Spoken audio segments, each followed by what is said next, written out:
shoot-around media availability with Taya Cooper and Reshanda Gray. We'll start with Miriam Swanson, LA Daily News. Good morning, Taya. Good morning. Hey, congrats on playing so well lately. Thank you. Hey, so I have a sort of, you're coming into this league, into professional basketball at a really interesting time. Obviously, not only are you guys playing in a wobble, but with the fact that you guys are kind of being looked at for social justice messaging, it seems like a really big deal too.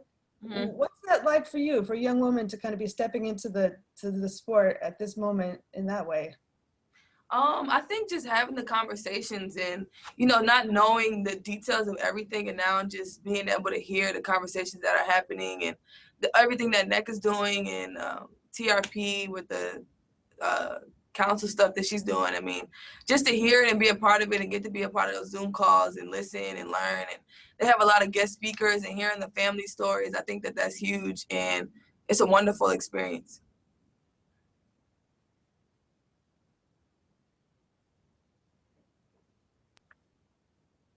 Raymond Lyons, go ahead. Hey, what's up, Taya? How's it going? Hey, just wanted to ask you about, you kind of found your niche as, that spark plug off the bench, just being a defensive pest, basically. Just talk about how you kind of found your way in that role and what it's like just to be kind of counted on to, bring a little extra life for the Sparks, for the reserves. Honestly, I've just been listening to what they tell me to do. They tell me to go out there, ball pressure, deny, be in help side, talk to my teammates, push the ball when I get it. So that's what I can control, is the things that they tell me to do, and that helps me execute the game by following the game plan. So that's all I try to do, just energy and effort and execute. Sabrina Merchant, SB Nation. Hey, Taya. You've sort of had this like crazy path to getting to the Sparks, right? Being drafted by Phoenix and then ending up here. But it seems like it's almost the perfect fit for you here. Like you have a role right away. Do you ever just sort of think like how wonderfully this all worked out so far? Yes, it's so crazy because when it was happening, it was like, oh man, oh man, oh man, oh. And so that was just like, just to being with this group of people is like perfect and amazing because we all fit so well. So it's a blessing, and I'm glad it happened this way. Erica Ayala. Hi there, this is Erica Ayala with Locked On Women's Basketball. I actually wanted to riff off of the last question that you were just asked. When you think about the unique circumstances that your draft class had to go through, I mean, what were some of the more challenging periods of being drafted, not having to show up to any training camp because of coronavirus, and then, flash forward to what you're doing with the Sparks now? What were some of the more challenging aspects of that? I think the most challenging part was like not having a season, so not knowing how draft night was going to go, not knowing if you did enough or if you did and the time that you had of your season. And then it's like the pay cap happened and they had to pick certain people, and not knowing if you was ever going to get a chance because you didn't get to have a training camp, you didn't get to have an opportunity. So just that, I think that was hard mentally, and like trying to figure out what could you do. So just really waiting for an opportunity. Last one for Taya this morning, John W. Davis. Good morning, Taya. How you feeling this morning? I'm good. How are you? I'm doing well, thank you. So I wanted to ask you what you feel like you've learned 1 month into the Wubble, because I don't think I've had an opportunity to talk to you since you had to go through a mini re-quarantine during your inconclusive testing. What was that like for you? And just a month in, what have you learned about yourself? I think adapting has been the biggest thing. Just like, because we don't get to practice much, body management, we play after every day, so you don't get to learn a lot from the first game. You got to move right on to the next game. Everybody's new to me, so it's a new scouting report every day. So for some players, they know the players, they know what they do, they know they go to. So I have to learn super quick. So I guess just being able to adapt really fast and being able to execute with just words and not being able to see it and feel it and go through it. Thank you, Taya. Thank you. Good luck tonight. Thank you. Sabrina Merchant, SB Nation. Hey, Sabrina. Hey, Reshanda, how's everything going? Hey, girl, hey. Just hanging there, taking day by day. It seems like, you've really had a chance to find your way into the rotation the last few games. What is it that you've been able to do to, earn those minutes, and how do you feel like you've been able to contribute? I just have to keep my head in the game. I just have to stay game ready for when my name is called. And every time I try to step on the court, I just try to be the best Reshanda Gray, as far as if that's just setting a good screen, rebounding, running the floor, or even cheering for my teammates. Erica Ayala, Locked On Women's Basketball. Hi. Hey sis, good to see you. Hey, Erica. I like that purple. You looking You good. see me? I just did it yesterday, girl. I don't want to take up everyone else's time too much, but because we can kiki. But I wanted to ask you, and we just asked Taya a little bit about this season being very unique. There's so many players that have had a unique path to finding a spot on a team this season.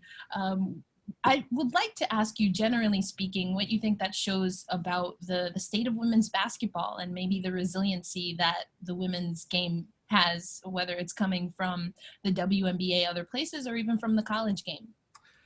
As you can see, women's basketball is starting to grow. So we need more teams, of course, because there's so much talent coming out of college. But I think it's we all knew that we're great. We knew that women are special. And now, the world obviously get to see how great we are and how much we bring to the table more than just basketball. John W. Davis. Hi, B. Davis. Hey, good morning, Gregory. How you feeling? Okay. I'm feeling good. How about yourself? Doing well. So you've kind of talked about how you've been able to stay engaged right now and keep earning those minutes. But I guess I have to get the Bedazzler update. So I think I saw some work that you did on Coach Tram's shirt. What else like have you? That? You like Yeah, that? I peeped it. I saw it. No, but seriously, what else have you bedazzled? And then how else are you filling your free time? Are you still able to, spend time mentoring, or is it getting a lot tighter now and you just have to focus more on recovery? It's getting a lot tight. It's getting a lot more tighter. But I'm still managing to find my ways. I always just tell my girls, work with me, y'all. Yeah, my schedule is crazy, so I might just randomly call them and just have a 30-minute conversation and just check on them. So I'm still making time for them. At the same time, I'm still making time for my workouts and just being game ready and just being focused on that too as well. As far as my bedazzling, it slowed down a little bit, but because I have a few projects I'm working on, but games come first, and then my girls and stuff, and then my bedazzling. But outside of that, I actually did a couple of my teammates here too. So that's how I've been managing my time, by bedazzling, getting focused for games, and doing some hair. Miriam Swanson, LA Daily News. Hi, Reshanda. Good morning. Hey, good morning. Glad to see you. So you mentioned sort of your mentoring and your conversations you're still having with your girls. I wonder, when you talk to them, do you talk about any of the social justice stuff you guys are working on? And Of course, I talk to them all the time about it, and I allow them to. I always let them know, you guys can always come to me and be open. I want you guys to voice your opinions if you feel some type of way. And if you guys need help or struggling with something or having issues, I also have people too as well who you guys can talk to as well. So of course, I definitely talk about a lot of social justice reform things with my girls so they can stay involved and know what's going on. Time for two more. Kevin Donna with Twitter Sports. Hey, Reshanda, I was curious. There's just an article that came out about DJs and incorporating home music for teams when they're the home team in the Wubble. And since you're an LA native, I was wondering how much kind of input you had on the Sparks playlist. I actually had DJ Boski, he did a really good job with the playlist. He know what we like, so he did an amazing job with that. So no complaints over here. Last question, Tukni New in LA Times. Hey, Reshanda, you're just talking about recovery on your off days. As a first-year player with the Sparks, what's it like working with Courtney Watson? What have you learned about her as a trainer, and just what's that learning process like? So surprisingly, me and Courtney we're from the same city, South Central, whoop, whoop, LA. So we're from the same city, and I will hear stories about her, and I will see her like coach's corner at the the Drew League games. So just to like see her and then actually get to know her, she's freaking amazing. She's amazing, and I just feel so much safer. I feel so much well prepared for the next game after we just finished the game a night before, because she's just so on top of her things, and she know what she's doing. All right, thank you so much. Good luck tonight. No problem. Thank you, guys. Thank you, media, for joining Pregame Availability with head coach Derek Fisher. You can now raise your hand. Please click the chat function and then raise hand. We'll start with Sabrina Merchant, SB Nation. Hey, Derek. How you doing? Good, Sabrina. How are you? Good, good. We talked about this a little the other night about how the offense is a little bit more democratic, I think was the word I used this season. How do you feel like Chelsea has been able to still find her own offense in that rhythm? Yeah, I think it's, it's going to be different each night. A lot of, Chelsea gets a lot of attention from our opponents. So, she's not going to really just be able to go out and, find easy opportunities to score. What I've found, historically with really good teams and really great players is that the better you are executing offensively, the ball is moving, players are moving, and there is a level of democracy to the offense. It makes it harder to focus on just one or two players. And the more that we are playing together and playing for each other, and Sydney Weiss can get opportunities, and Brittany Sykes can get opportunities, and Nneka, and Candace, and Chelsea, and Raquana Williams, and Simone Augustus. Like, now you can't load up on Chelsea every time she comes over half court. And so whether Chelsea gets the benefit of that immediately or over time, I still think that that's better for us long term. Michelle Vocal, ESPN. Coach Fisher, I was just wondering if I could ask you a little bit of a different question.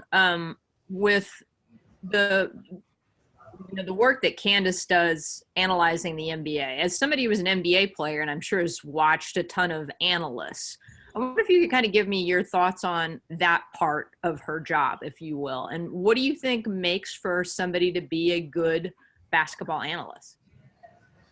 I honestly don't see it a lot myself, like in real time when she's working.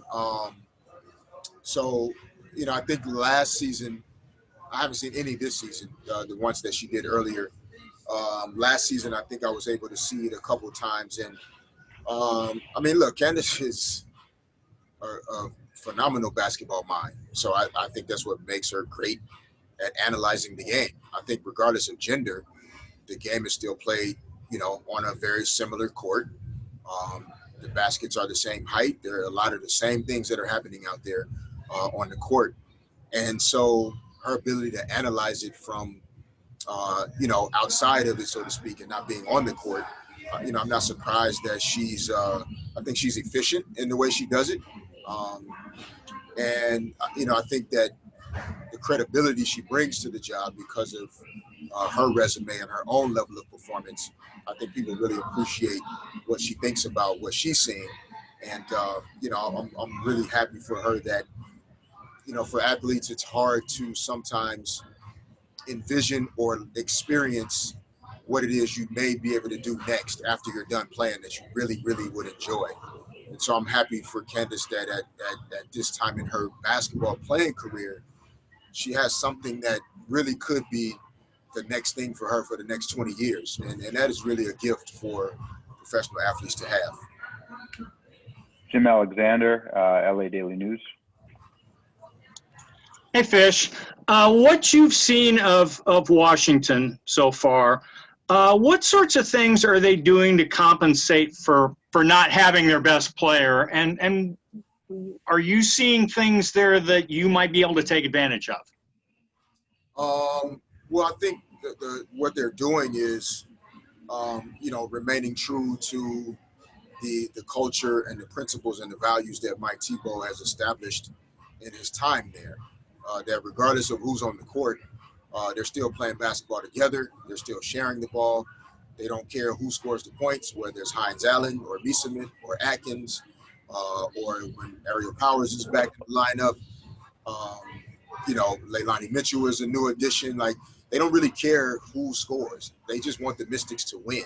And that's how you win championships, which was part of my earlier response to Sabrina, is that they don't discriminate on who gets it done.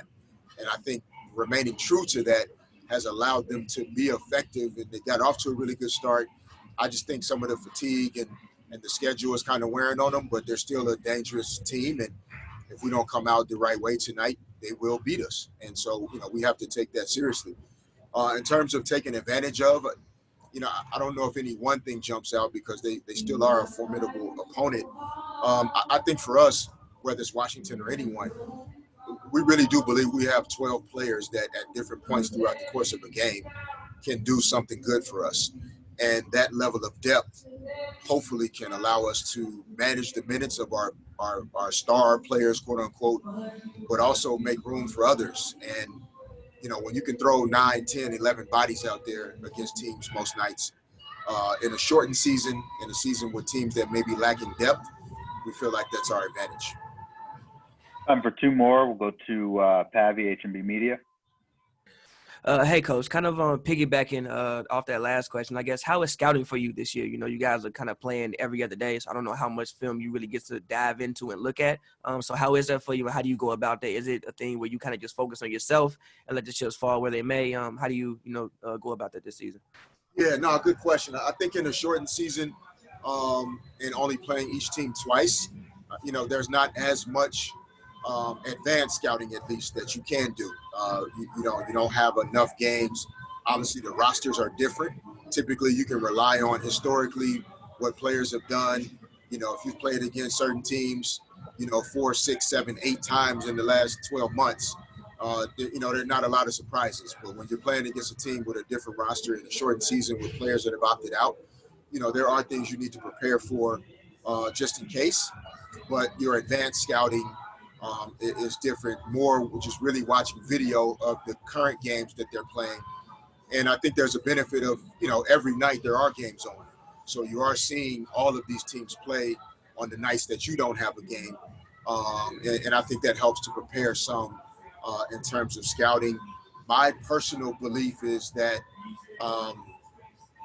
you have to be careful spending a majority of your time on what the other team is going to do. When in reality, I think competition and being the best at what you do is learning how to master yourself, your mind, your competitive spirit, your focus. And then the opponents, while different at times, if you've mastered the way that you excel and why you're elite, then I think it makes the opponent not necessarily irrelevant, but not as effective, regardless of who they are, if you know who you are. Last question will go to John W. Davis, Winsider. Hey, Coach, how's it going today? I'm good, John. How you doing? I'm doing well. Can you give us an update on TRP? And if she's not starting, what would you like to see from, I assume, Brittany Sykes again against the Mystics? Yeah, TRP is getting better.